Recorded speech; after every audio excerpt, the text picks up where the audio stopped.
కడప నుంచి అనకాపల్లికి దిగుమతి చేసుకొని అడ్డగాలుగా సంపాదించినటువంటి వేల కోట్ల రూపాయలు తన దగ్గర ఉన్నాయని ఆ రూపాయలు తీసుకొచ్చి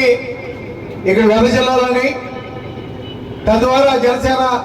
తెలుగుదేశం పార్టీ అభ్యర్థుల్ని గెలిపించుకోవడానికి తను గెలవడానికి ఉపయోగపడుతుందని ఈరోజు వందల కోట్లు ఖర్చు పెడితే రేపు ప్రభుత్వాన్ని ఉపయోగించుకొని వేల కోట్లు అడ్డంగా సంపాదించుకోవచ్చేటువంటి ఒక దుష్ట ఆలోచనతో వచ్చినటువంటి సీఎం రమేష్ అనేటోడు ఓసీకి చెందినటువంటి వాడు, ఒక దొర కుటుంబానికి చెందినటువంటి వాడు. కానీ మీ అందరి మధ్యలో ఎప్పటి నుంచో సుమారుగా 36 సంవత్సరాల సుదీర్ఘ రాజకీయాల్లో వార్డు మెంబర్ దగ్గర నుంచి రాజకీయ ప్రస్థానాన్ని మొదలుపెట్టి అనేక పదవులు చేసుకుంటూ జగన్మోహన్ రెడ్డి గారి తాలూకా ఆశీస్సులతో ఈ రాష్ట్ర పంచాయతీరాజ్ శాఖ మంత్రిగా ఉప ముఖ్యమంత్రిగా ఒక బీసీ వర్గానికి చెందినటువంటి ఒక చిన్న కుగ్రామంలో ఒక రైతు కుటుంబంలో పుట్టినటువంటి ఒక సామాన్యుడిని మన ముఖ్యమంత్రి గారు ఆ స్థానం కల్పిస్తూ ఈరోజు ప్రజలకి అత్యంత చేరువుగా ఎప్పుడు వచ్చినా ఎప్పుడు ఫోన్ చేసినా నిత్యం పార్టీని నమ్ముకున్నటువంటి ప్రతి కార్యకర్తకు కూడా అందుబాటులో ఉండేటువంటి ఒక నాయకుడిగా జగన్మోహన్ రెడ్డి గారు గుర్తించి ఈరోజు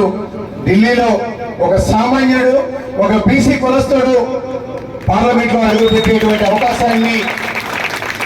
మనందరూ ముఖ్యమంత్రి గారు అభ్యర్థిగా నాకు అవకాశం కల్పిస్తే ఆ మూడు పార్టీలు కలిసి ఒక దొర అనేటువంటి వాడిని గతంలో అనేక అక్రమాలు చేసుకుని అడ్డుగలుగా సంపాదించుకునేటువంటి వాడిని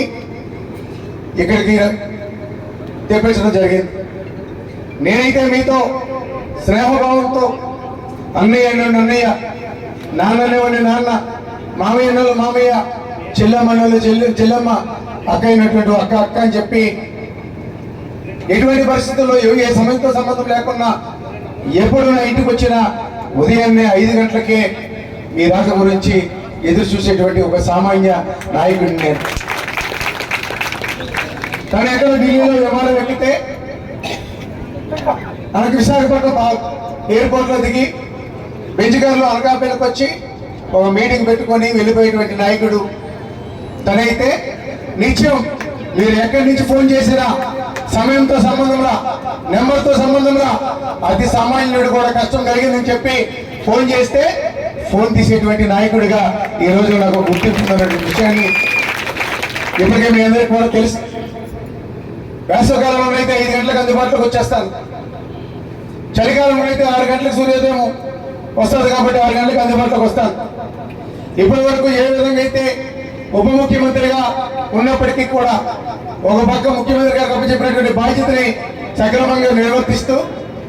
గ్రామంలోనే నిత్యం మిగిలినటువంటి సమయంతో కూడా గ్రామంలోనే గడుపుతూ అన్ని ప్రాంతాలు కూడా తిరుగుతూ స్నేహపూరితమైనటువంటి వాతావరణంలో ప్రతి కార్యకర్త కూడా దగ్గర తీసుకొని